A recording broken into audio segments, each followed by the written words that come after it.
Hello, welcome to mister Shashi commerce. मैं आप लोगों को फिर से आप लोगों के सामने एक नया वीडियो के साथ मैं आप लोगों को आज बताऊंगा कि मैथ्स जो कि आप कॉमर्स स्ट्रीम चूज करते हैं तो एक्स्ट्रा सब्जेक्ट में अगर लेते हैं तो उसको क्या, इसके लेने के क्या फ़ायदे हैं और क्या नुकसान हैं।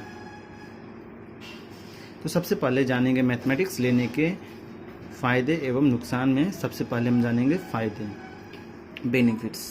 सबसे पहला, अच्छे कॉलेज में एडमिशन। अगर आप ये सोच रहे हैं कि अगर आप 12th मान लो बिहार या यूपी के कहीं किसी भी बोर्ड से कर रहे हो तो मैथ्स अगर आप लेके कर रहे हो एक्स्ट्रा में, तो आप लोग अगर आगे सोच रहे हो कि दिल्ली से जाके हम सीए करें, सीएमए करें, सीएस करें या कोई एमबीए करें, इसके अलावा और बहुत सारा कोर्सेज वो करें, तो अगर डीयू से एडमिशन लेना चाहते हैं और बीएचयू से या बनारस हिंदू यूनिवर्सिटी या महाराष्ट्र यूनिवर्सिटी, तो जो भी बड़े बड़े जो स्टेट हैं वहाँ अगर जाके वहाँ के कॉलेज में एडमिशन लेना चाहते हैं तो वहाँ के लिए आपका क्वालिफ़िकेशन जो होता है, तो कॉमर्स स्ट्रीम में आपका जो एक्स्ट्रा सब्जेक्ट है मैथ आपको लेना ही पड़ेगा। अगर एक्स्ट्रा में मैथ है तभी आपका एडमिशन हो सकता है, नहीं तो नहीं होगा। तो पहला तो हो गया आपका क्या, अच्छे कॉलेज में एडमिशन। मैथ लेंगे तो अच्छे कॉलेज में एडमिशन होगा। और इसका नुकसान क्या है, नहीं लेते हैं तो नहीं होगा। दूसरा, जनरल कंपटीशन की तैयारी करने में कठिनाई नहीं होगी। जैसे कि बहुत सारे स्टूडेंट जो 12th पास करते हैं सोचते हैं डिफेंस लाइन का तैयारी करें या एसएससी का तैयारी करें ग्रेजुएशन लेवल पे या 12th लेवल पे, तो वहाँ पे आपको मैथ पढ़ने पड़ेंगे। और अगर आप 12th में एक्स्ट्रा पेपर में मैथ अगर लेते हैं तो आपको वहाँ पे दिक्कत नहीं होगा, क्योंकि जनरल कंपटीशन का जो मैथ होता है इसी से रिलेटेड होता है, तो आपको प्रॉब्लम नहीं होगा। तो पहला जो है बेनिफिट, तो आप चाहें एडमिशन में फ़ायदा होगा अच्छे कॉलेज में, जनरल कंपटीशन की तैयारी करने में कठिनाई होगी नहीं होगी। तीसरा, सीएस और सीएम में के जो फाउंडेशन का कोर्स होता है उसको भी निकालने में कठिनाई नहीं होगी, क्योंकि जो फाउंडेशन का पेपर होता है उसमें आपको थोड़ा सा मैथ पढ़ना पड़ता है। अगर आप 12th में एक्स्ट्रा में मैथ ले रखे होते हैं तो आपको इसका फाउंडेशन निकालने में भी कठिनाई नहीं होगी। फिर क्या है आपका बीकॉम का ऑनर्स। अगर आप बीकॉम में एडमिशन लेते हैं, बीकॉम करते हैं ऑनर्स, तो आप लोगों को उसमें भी क्या है, तो ऑनर्स पेपर में आप लोगों को मैथ और मैथमेटिक्स एंड स्टैटिक्स पढ़ने होते हैं। तो अगर आप 12th में एक्स्ट्रा पेपर में मैथ ले रखे होते हैं तो आपको फिर आगे दिक्कत नहीं होगी।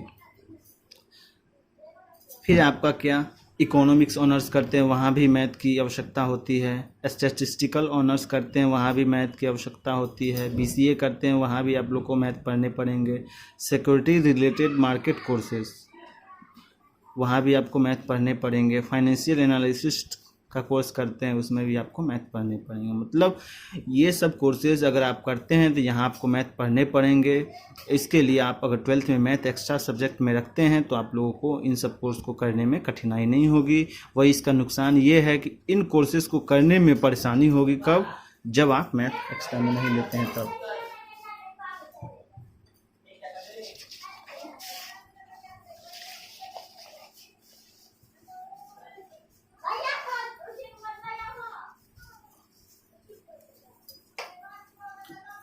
फिर आगे आप, if you don't want to take math, अगर आप मैथ नहीं लेना चाहते हैं, आप सोच रहे हैं कि हमें नहीं जाना है बाहर के कॉलेज में एडमिशन लेना, हमें यहीं पढ़ना है, हमें कोई ख़ास कोर्सेज भी नहीं करना है, मान लो हमें सीए भी करना है या सीएस भी करना है या सीएमए भी करना है, तो ऐसा कुछ नहीं है।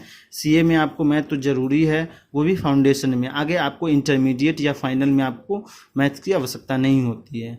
लेकिन वही कह रहा है यहाँ पे कि if you don't want to take math, अगर आप मैथ नहीं लेना चाहते हैं, मैथ लेने से बचना चाहते हैं, तो आप सीए कर सकते हैं। फिर भी आपको फाउंडेशन कोर्स में, जैसा कि मैंने बताया, कि आपको मैथ आ ही जाएगा, मैथ पढ़ना ही पड़ेगा। फिर आगे लेकिन आपको सीए इंटर में, सीए फाइनल में आपको मैथ नहीं पढ़ने पड़ेंगे। तो आप अगर मैथ नहीं लेना चाहते हैं तो सीए कर सकते हैं, बीकॉम कर सकते हैं, एमकॉम कर सकते हैं। यहाँ भी थोड़ी बहुत मैथ पढ़ना पड़ेगा, लेकिन वो ज़्यादा मैटर नहीं करता है। एमबीए कर सकते हैं, सीएफए कर सकते हैं, सीएफई कर सकते हैं, फैशन डिज़ाइनिंग कर सकते हैं, मास एडमिनिस्ट्रेशन कर सकते हैं, होटल मैनेजमेंट कर सकते हैं, ट्रैवल एंड टूरिज्म मैनेजमेंट कर सकते हैं, BBA कर सकते हैं। इन सब कोर्सेज़ में आपको ज़्यादा मैथ्स नहीं मिलेंगे, लेकिन थोड़ी बहुत मैथ की जानकारी तो होनी ही चाहिए, क्योंकि जहाँ पे अकाउंटिंग होगी, जहाँ पे प्रोफेशनल कोर्सेज आएंगे, वहाँ पे थोड़े बहुत स्टैटिस्टिकल नॉलेज होने चाहिए, और वहाँ पे आप लोग को थोड़ा सा मैथ्स जैसे कि एडिशन, सब्सट्रैक्शन, मल्टीप्लिकेशन, डिवीज़न, ये सब आप लोग को जानना ही होगा। ये सब भी मैथ के लिस्ट में आते हैं। इसलिए ऐसा अगर आप सोचते हैं कि अगर आप मैथ एक्स्ट्रा में नहीं रखते हैं तो आगे आपको मैथ्स का सामना नहीं करना पड़ेगा, तो ऐसा नहीं है। फिर भी अगर आप मैथ्स नहीं लेना चाहते हैं तो ये सब कोर्सेज कर सकते हैं, क्योंकि यहाँ पे उतना आप लोगों को मैथमेटिक्स नहीं पढ़ना पड़ेगा, थोड़ी बहुत पढ़ने पड़ेंगे। फिर है आपको एडवांटेजेस ऑफ मैथ्स। क्या क्या एडवांटेजेस, अगर आप मैथ लेते हैं तो अच्छे मार्क्स कर सकते हैं अकाउंटेंसी में भी, क्योंकि अकाउंटेंसी में भी जो बहुत सारा पार्ट मैथमेटिक्स का ही आता है, जैसे एडिशन का पार्ट, बहुत बड़ा बड़ा अमाउंट रहेगा, उसको जोड़ना रहेगा, फिर मैच करने के लिए उसको क्या करना पड़ेगा, सब्सट्रैक्ट करना पड़ेगा, मल्टीप्लाई करना पड़ेगा, डिवीज़न करना पड़ेगा, इसके अलावा है ना। तो ये सब में अच्छा मार्क्स करने के लिए आप लोगों को मैथ्स बहुत ज़्यादा लाभदायक होगा। सेकेंड में हेल्प इन कम्पिटिटिव एग्ज़ाम।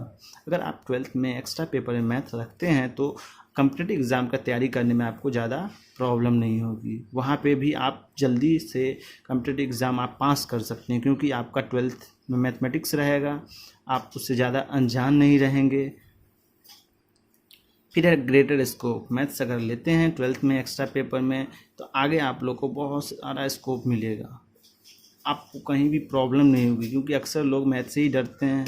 अगर मैथ से आप आमने सामने हैं 12th में तो थोड़ी बहुत आप लोग को कठिनाई होगी, ज़्यादा नहीं होगी, और आप लोग आगे जो है कोई भी कोर्सेज करने में, कोई भी कंपटीशन का कोर्स निकालने में आपको कठिनाई नहीं होगी।